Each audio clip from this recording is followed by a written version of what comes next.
Welcome friends. In last lecture of this lesson,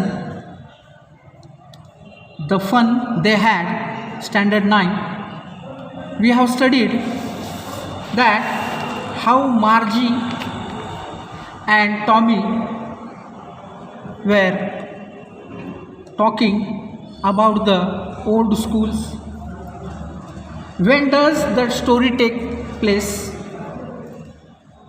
What does Margie mean by a real book? Margie uses a diary. What would it be like? What do we understand by the word took the teacher apart? Which part of the machine did Margie hate most? What fault did the inspector repair? What is the Margie like as a student, bright, average or below average? Such questions we have learned, we have understood the part first of this lesson. Now we will start the second part of this lesson, page number 8. Tommy screamed with laughter. You don't know much, Margie. The teachers didn't live in the house. They had a special building and all the kids went there. And all the kids learned the same things. Sure, if they were the same age. But my mother says a teacher has to be adjusted to fit the mind of each boy and girl it teaches, and that each kid has to be taught differently. Just the same, they didn't do it that way then. If you don't like it, you don't have to read the book. I didn't say I didn't like it, Margie said quickly. She wanted to read about those funny schools. They weren't even half finished. The Margie's mother called Margie's school. Margie looked up. Not yet, Mama. Now, said Mrs. Jones. And it's probably time for Tommy too. Margie said to Tommy, can I read the book some more with you after school? Maybe, he said nonchalantly.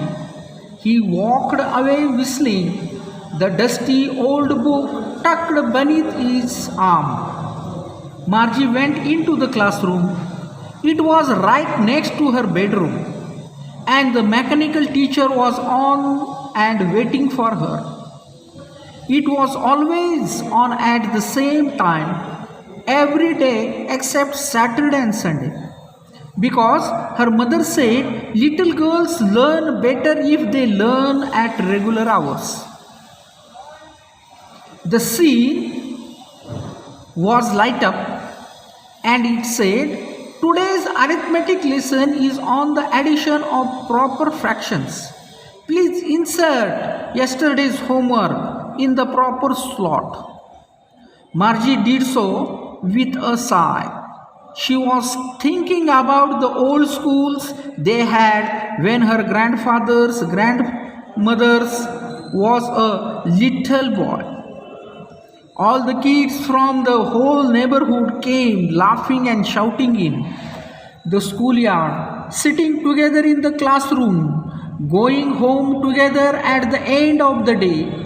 They learned the same things so they could help one another with the homework and talk about it.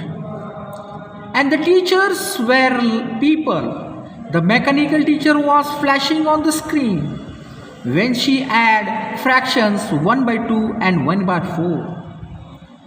Margie was thinking about how the kids must have loved it in the old days.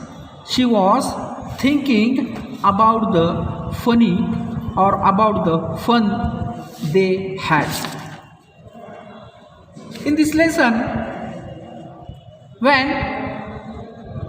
Tommy told Margie about this old school, This story is thought about after 100-200 years. What will be the situation of the school?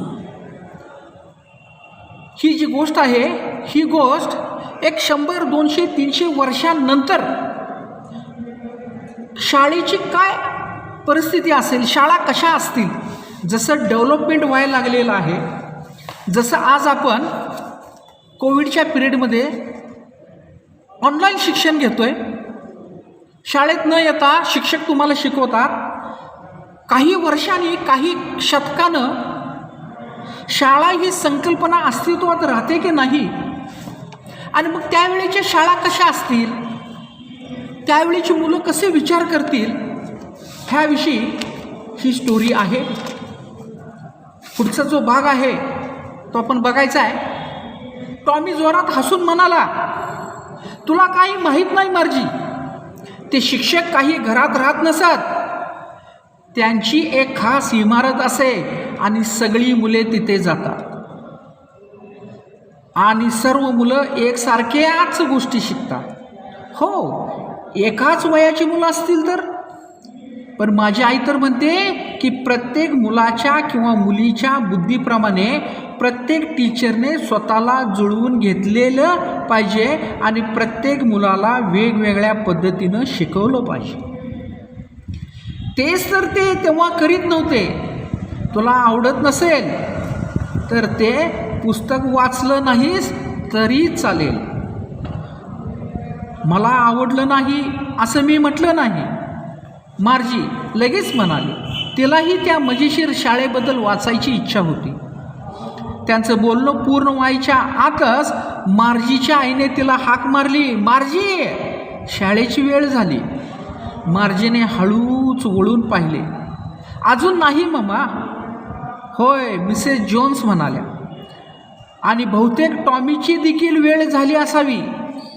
शाळा सुटल्यावर मी अजून थोडं पुस्तक वाचू तुझ्याबरोबर, मार्जीने टॉमीला विचारले. बघू, बेफिकिरीच्या सुरात तो उत्तरला.